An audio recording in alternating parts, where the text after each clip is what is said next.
Hola, ¿qué tal? Bienvenidos a esta semana la tertulia de actualidad política en Radio Sefarat. En esta ocasión tenemos una tertulia concurrida porque los temas de la semana son muchos, densos, preocupantes como siempre, pero paso a presentar a los invitados. Entre ellos está Fernando Álvarez, el presidente de la Asociación Solidaridad España-Israel. Bienvenido, Fernando. ¿Qué tal? Buenas tardes. También está con nosotros Antonio Golmar. Bienvenido, Antonio. Muy buenas tardes. Antonio le conocen también, es investigador, es politólogo en la Facultad de Ciencias Políticas y Sociología y también es el recientemente director de programación de Libertad Digital Televisión. Es así, ¿no? Sí. ¿Cuándo empiezan las emisiones de LDTV? Pues ahora estamos emitiendo en pruebas, empezaremos dentro de 2-3 semanas, con parrilla completa, informativos, programas en directo y bueno, una programación creo que bastante buena, sobre todo enfocada hacia la formación y la información más que entretenimiento. Bien, te permitimos esa pequeña cuña publicitaria. Gracias. Y seguimos con Masha Gabriel, que como conocen, una voz familiar y cotidiana en Radio Sefarat. Gracias, Masha, por estar aquí. No, siempre es un placer colarme en tu programa, Alex. Bueno, los temas de la semana, obviamente tenemos que empezar con el atentado de ETA en Madrid, el penúltimo día del año 2006.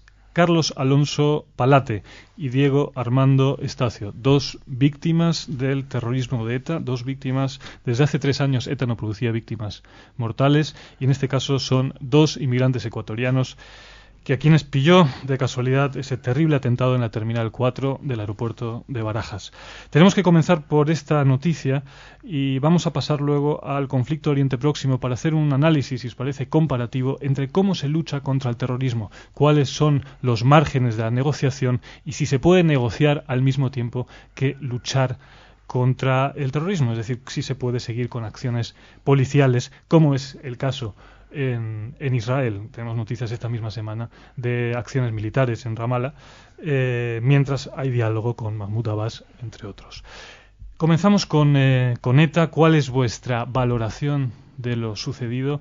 Hay muchas opiniones, hay todas las tertulias radiofónicas, los programas de televisión, los editoriales en los periódicos hablan de lo sucedido y bueno, dicen que la víctima también obviamente es el gobierno del PSOE por imprevisión y porque tal vez haya negociado con quienes no estaban al tanto realmente de qué estaba sucediendo. ¿Cuál es vuestra valoración? Os doy micrófonos para vosotros. Empiezo yo, que soy el que menos sabe. A mí has dicho una cosa de la comparación con Israel que me viene al pelo, que es la siguiente.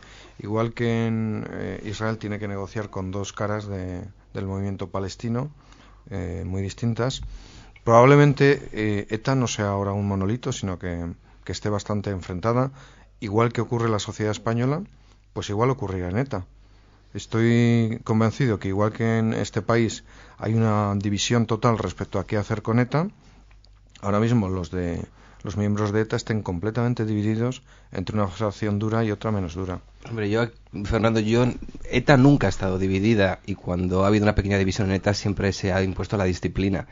ETA es una organización militar y, te repito, cuando ha habido una pequeña división ha sido porque algún miembro de ETA ha decidido dejar las armas. Pero si algo caracteriza a ETA o lo caracteriza a ETA en los últimos años, como desde su comienzo, es la gran disciplina que hay. Puede haber divisiones, pero al final siempre terminan todos de acuerdo o por lo menos se callan los que no estén de acuerdo con algo de ETA. Eso creo yo que es un gran problema en el caso español. Se habló también, os leo por ejemplo aquí una frase de Lluís Foix en La Vanguardia el pasado jueves 4 de enero. Él decía que había división entre Batasuna, los negociadores de Batasuna, y también los negociadores de ETA y quienes cometieron el atentado. Decían que el atentado de ETA cogió por sorpresa a Batasuna y, según fuentes fiables, también a la cúpula de la organización terrorista con quienes el gobierno Zapatero mantenía un esbozo de negociaciones para llegar a un acuerdo definitivo. Bueno, si eso es así, es gravísimo por la situación, pero también desde luego que es grave que el gobierno haya negociado con quien no tenía poder para poner fin a la violencia. Sí, pero otras fuentes también dicen que no, que Josu Ternera llamó a Otegi y le dijo: Otegi, te guste o no, va la bomba. Digo que hay muchas versiones. En Batasuna ETA siempre ha habido diferentes opiniones, pero es que al final nunca se han sustanciado en diferentes acciones, por un lado o por otro. Al final ETA siempre se ha impuesto a los de Batasuna y va el atentado, va la bomba y ya está. Es el problema, creo yo. A mí me da la sensación de que esto es el problema básicamente del interlocutor válido que tenía también Israel en su momento, es decir, con quién estás hablando y Me parece muy interesante por parte de la democracia que tenga estos miramientos de fijarse si esta es una escisión o es una mayor escisión o no. La ETA no tiene ningún problema a la hora de poner una bomba sin ningún miramiento donde la ponga, y a mí lo que me parece es que realmente que haya sido una escisión, o la ETA misma, que creo que al mismo gobierno le da igual, o por lo menos así lo planteó el ministro del Interior, Rubalcaba, a mí lo que me da la sensación que lo realmente preocupante es el grado del atentado, es decir, la atrocidad que podían haber llegado a cometer. Ya 2 muertes es tremendo, por supuesto, pero no es un atentado, es decir, no es que Josu Ternera llame y dice quieras que no va un atentado y le pegamos un tiro a alguien, que eso igual horrible. No, es quieras o no va un atentado y ponemos, no sé, 500, está hablando ahora de 500 kilos de amonal en un lugar como el garaje de Barajas, corriendo el riesgo de llevarse por delante a centenas de vidas o miles de vidas. Incluso muchos analistas dicen que iban a por los CEDAX, por las horas a las que habían dado el aviso, pensaban que podían llevarse por delante a los CEDAX, y bueno, da exactamente igual a quién se llevaran. A mí, más que cuál de los sectores de ETA habla, a mí lo que me parece más inquietante es saber ¿qué ganan con esto? Dice, realmente, ¿cuál es el objetivo de un atentado? Amenazar, decir, miren de lo que somos capaces, pero ¿para qué? Si se suponía que se estaba en un proceso negociador que ellos mismos en un principio querían. Pero volviendo un poco a la comparativa, ¿no?, entre el conflicto Oriente Próximo, obviamente aquí no tenemos a un científico social. El método comparativo sirve para avanzar en el conocimiento, no necesariamente porque los dos fenómenos sean parecidos o similares, pero como quizás aquí en este caso es más la lógica de la negociación, la lógica de la violencia al mismo tiempo que la política, lo que sí puede haber como un fenómeno, como una especie de denominador común. Y entonces, decías, Masha, ¿cuál es el objetivo?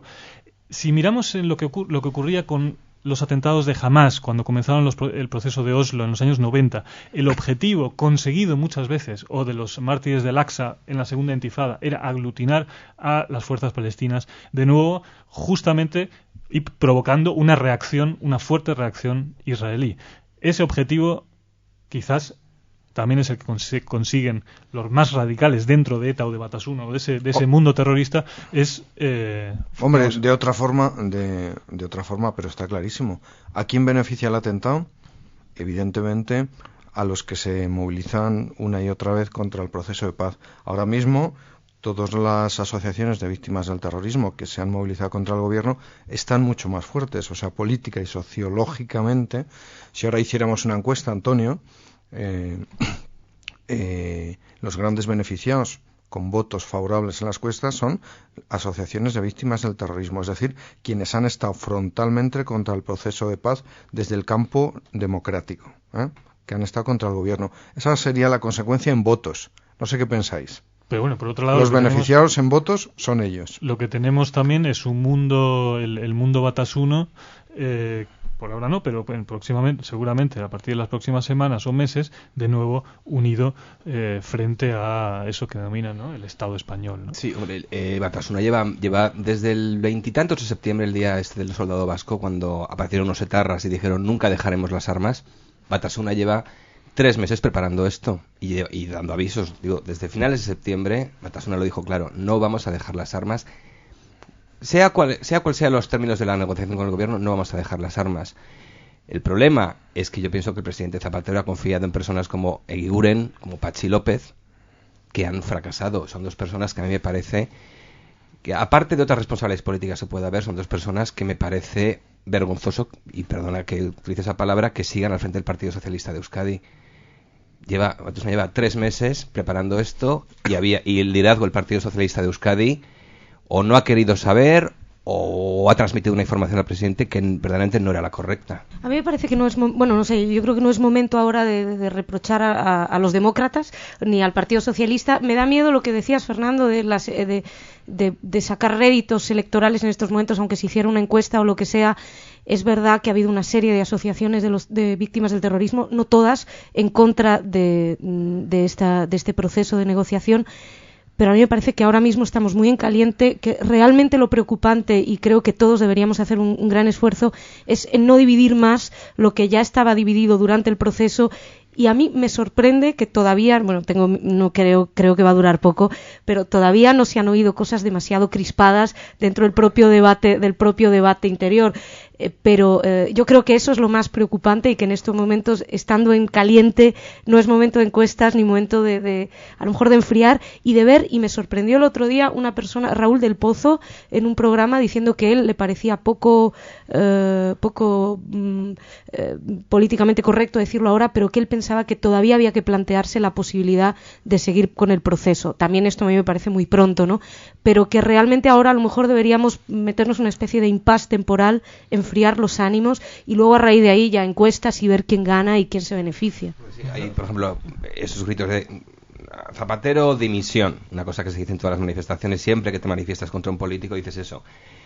Pero a mí no me parece que sea el momento ni de que dimita Zapatero ni de que se convoquen elecciones en absoluto. Pero sí que creo que el presidente debería empezar a buscar responsabilidades. Señalo esas dos personas y a lo mejor alguien más, que a lo mejor debería empezar a responder tal vez por su negligencia, sin llegar a más, ¿eh?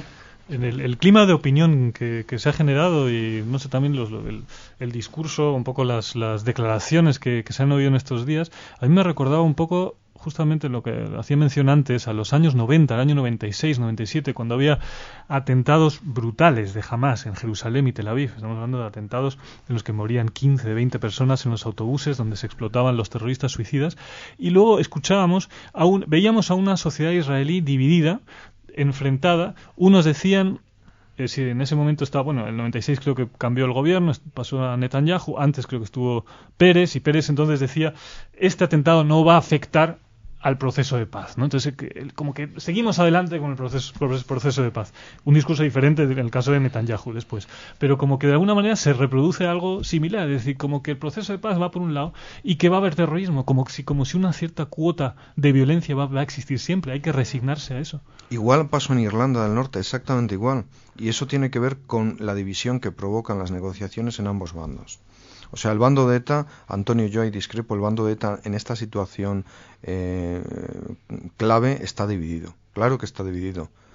ETA nunca ha estado dividida. Y ahora, no hay ninguna evidencia que pruebe eso. ETA nunca ha estado dividida. Esta sería la primera vez que está dividida y no hay ningún tipo de evidencia de que lo esté ahora. No hay evidencia porque no es una sociedad transparente, seguro que está dividida. Obviamente los presos no tienen los mismos intereses que los candidatos que se van a presentar a las elecciones. Los 300.000 votantes de Ribatasuna también están divididos, porque es un momento clave que hay que tirar por un lado y por otro. Y además, el gobierno ha hecho una cosa que está bien, que hacéis los empresarios, que es arriesgar. Sin riesgo, ni la vida política ni la económica va a ningún lado. Y quien ha tomado la iniciativa del riesgo es el gobierno, no es Ribatasuna.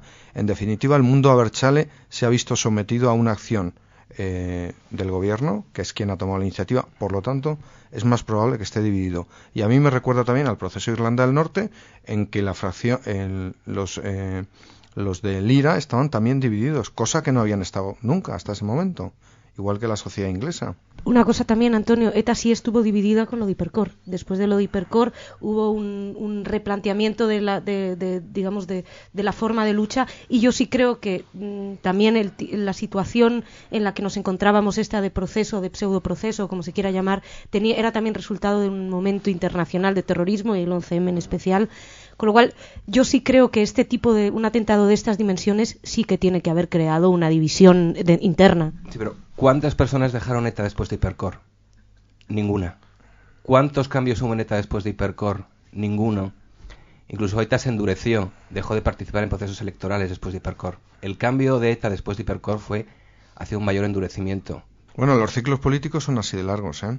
O sea, eso no afianza la tesis de que ETA no está dividida. ETA puede estar perfectamente dividida, y sobre todo porque hay casos parecidos. Y yo entiendo lo que ha dicho Alex, que decía Simón Pérez. En tanto en cuanto matar es fácil, si un asesinato impide cualquier proceso de paz, está claro que o dices, a pesar de los asesinatos seguimos, o pones el proceso de paz, el del IRA o el de Israel, en manos de los extremistas. O sea, la única forma, por desgracia, es hacer cualquier proceso de paz a una costa de sufrir algunos atentados por los que no están de acuerdo. Si no, pones los procesos de paz en manos de algo muy fácil, que es matar. Bueno, quizás ya, y terminando, y pasamos ya justamente a la actualidad del Oriente Próximo, un apunte casi por decir que no es, aunque lo hemos dicho, no es lo mismo. Hay una diferencia sustancial, ¿no? Ya que hemos utilizado este método comparativo, también decir esa diferencia sustancial en un caso y otro, que es que existen las vías, los canales democráticos para hacer realidad las reivindicaciones, todas las reivindicaciones posibles, ¿no? Cosa que no existía en su momento en el conflicto israelí-palestino. Sí, y España además es un país donde hay una libertad de expresión enorme. Si comparas con otros países europeos, por ejemplo, la ley de partidos española, que se endureció, comparada con por ejemplo, con la francesa o con la alemana, la ley de partidos española da muchísima manga ancha para que cualquier partido, por radical que sea, pueda presentarse a las elecciones. Pasamos a Oriente Próximo. Hay muchas noticias que comentar. Casi os diría a vosotros que elijáis entre varias: la guerra civil palestina, el encuentro entre Mubarak, el presidente egipcio, y Olmert en Sharm el Sheikh, el secuestro por parte de una organización palestina, de un grupo terrorista palestino independiente, no recuerdo exactamente el nombre, no es ni Hamas, ni la Yihad, ni la Brigada, la verdad que hay toda una lista larga, ¿no?, por donde elegir. Es un periodista peruano. Jamás exigía la liberación. Y bueno, también tenemos noticias relacionadas con Irak, como es el anuncio posible o próximo de Bush de incrementar un contingente de tropas en Irak, lo cual es discutido y con la oposición de los demócratas. Son temas que hay sobre la mesa, no podemos tocar todos, elegir vosotros el que os parezca de más relevancia. Puedo decir el tema de Irak de Bush me parece bastante paradójico, porque ahora mismo el plan de Bush es mandar un montón de soldados para luego retirarse, que es justamente el plan que muchos demócratas pidieron hace unos años.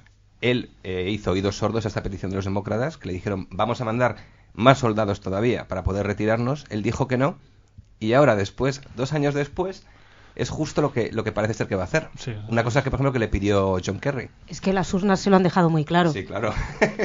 Pues yo, junto a todos los temas que has dicho, hay un tema que vosotros, que sois más periodistas, que nunca es titular, o que es difícilmente titular, pero que es fantástico.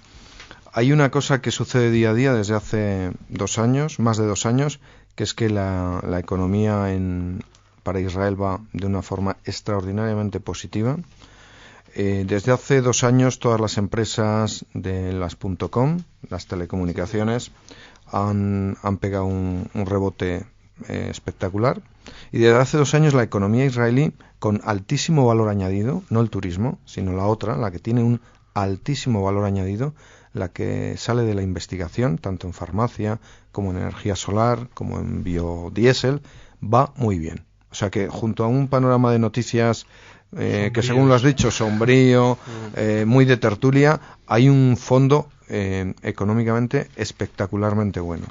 Bueno, ya que has dado cifras, Fernando, y no es que yo quiera ser agorero ni pesimista, pero el pasado viernes salió una noticia también de que hay, según fuentes palestinas, en la Franja de Gaza, 150.000 palestinos armados, de un total de 1,4 millones de habitantes, y también descubierto un nuevo túnel de paso de armas entre Egipto y Gaza, cosa que Olmert le recordó al presidente egipcio Mubarak, quien se quejó mucho sobre la actuación israelí en Ramallah. Se quejó de la actitud israelí en Ramallah, y también se quejó mucho de la actitud palestina a la hora de las negociaciones. Les reprochó, cosa que fue bastante sorprendente, porque sin ningún tipo de duda dijo que el proceso este intercambio de prisioneros y el proceso de paz estaba detenido por culpa de la actitud de los palestinos. De todos modos, también hay un problema que también podría ser puesto sobre la mesa, que es los problemas de corrupción en Israel esta semana, y hablábamos nosotros en la ronda con nuestro corresponsal Rolly Silverstein en Israel, y está la situación muy preocupante y la gente tiene una gran desconfianza en sus líderes. Y muy interesante la encuesta que disteis, ¿no? Sí, Olmert, sí. como 77% de la población en contra de Olmert. Y bueno, económicamente decías, Fernando, que la cosa funciona, es verdad, pero gracias a las cabezas pensantes, a los científicos, a toda una serie de instituciones que han demostrado su valor en Israel, pero que el problema en estos momentos de la clase política interna era muy, muy preocupante. Decía Rolly Silverstein, muy clarificador, que si alguien terminará con Israel no es el enemigo externo, sino el interno. El día 2 de enero el diario ABC publicó una entrevista con Dalia Rabin, la hija de Isaac Rabin, y precisamente ella incidía en esto. Decía que en Israel ahora mismo faltaba un liderazgo político, que la gente estaba muy desengañada, ella también, y incidía justo sobre lo que has dicho tú. Y estaba bastante desesperanzada, ¿eh? Tzipi Livni, ¿no? La nueva estrella ascendente. La nueva Golda. La nueva Golda. Con L, ¿eh? Con L. Sí. Abundando en lo que decías del enfrentamiento entre Hamas y Abbas, la verdad es que los vecinos de Israel están todos igual, ¿eh? Es decir, lo que está pasando entre los palestinos, esta guerra civil en ciernes, pues cualquier día le pasa a Siria. Siria, todos sabemos que es un castillo de naipes, entre una población minoritaria que ostenta el poder, que no llega al 20%, y el resto. Líbano, qué decir, y Jordania, que yo sepa, tiene mayoría de ciudadanos palestinos. Y luego hay diarios, por ejemplo, el Economist, el número de Navidad, insistía en culpar a Israel de lo que estaba pasando en Palestina. Luego tienes en cierta prensa occidental pues la frivolidad de siempre. Lo que pasa en Palestina, la culpa es de Israel. Bueno, sí, tenemos el balance del año de Pascal Bonifaz, si habéis leído La Vanguardia el pasado jueves, que es el director del Instituto de Relaciones Internacionales y Estratégicas de París. En su balance del año, que ocupa 3 columnas, 2 las dedica a Israel y al error que cometió, según Bonifaz, en la guerra del Líbano y en desestabilizar la región. Sí, vamos, no, es algo bastante habitual. ¿Por qué no insisten algunos en negarle a Israel el derecho a la legítima defensa? Que puede ser ejercido de manera peor o mejor, pero no le pueden quitar ese derecho a Israel. Pregunta del millón de euros. De euros, sí. Hay una cosa que todavía me llamó la atención, el del encuentro de Abbas, del presidente egipcio Mubarak con Olmert, que Olmert ahora, desde hace tiempo, insiste que en calificar a Mahmoud Abbas, el presidente palestino, de interlocutor serio y válido. Yo creo que, Fernando, eso apunta un poco hacia lo que tú decías. Estando las cosas como están, más vale apuntalar a Mahmoud Abbas, ¿no?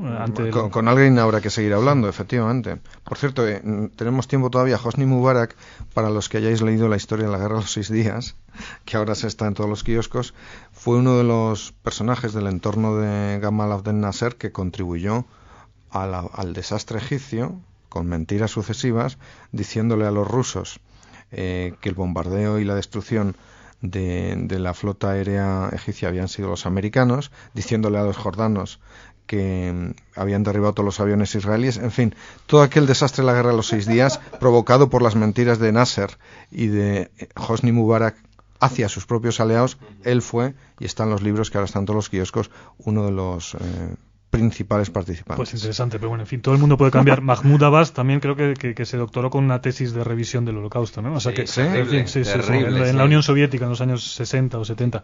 Pero bueno, todos, ¿no?, tienen derecho a equivocarse y a cambiar, ¿no? Por lo menos eso esperamos. Fernando, una última cosa que te queremos preguntar. Como presidente de ASEI, Solidaridad España-Israel, habéis tenido un encuentro recientemente, un brunch con mucha participación, mucha gente. Cuéntanos. Bueno, pues el día 17 de diciembre os esperábamos en una fiesta en la Sala MoMA. Habrá habido algún problema de comunicación, entonces. ¿Qué va? Pero vamos a hacer otra para que no os podáis librar. Y estuvo muy bien porque cambiamos de escenario, fue un escenario mucho más lúdico. Hubo ¿con actuaciones también esta vez? Sí, hubo participación de izquierdas, de derechas, actuaciones. Yo creo que lo mejor fue la bailarina Shoshi israelí, nacida en Jerusalén, que sorprendió de tal forma a todo el mundo con su escuela flamenca de Cobeña, que al final terminaron las 125 personas del brunch bailando, y eso fue lo mejor. Lo tengo filmado, así que lo veremos en Radio Sefarad muy pronto. En Televisión Sefarad. En Televisión Sefarad muy pronto. Muy bien, pues Fernando, muchas gracias. También Antonio Golmar, gracias por estar hoy aquí. Masha, gracias por acompañarme. Y hasta muy pronto, gracias por su atención. Y hasta pronto aquí en la tertulia de Radio Sefarad. Shalom.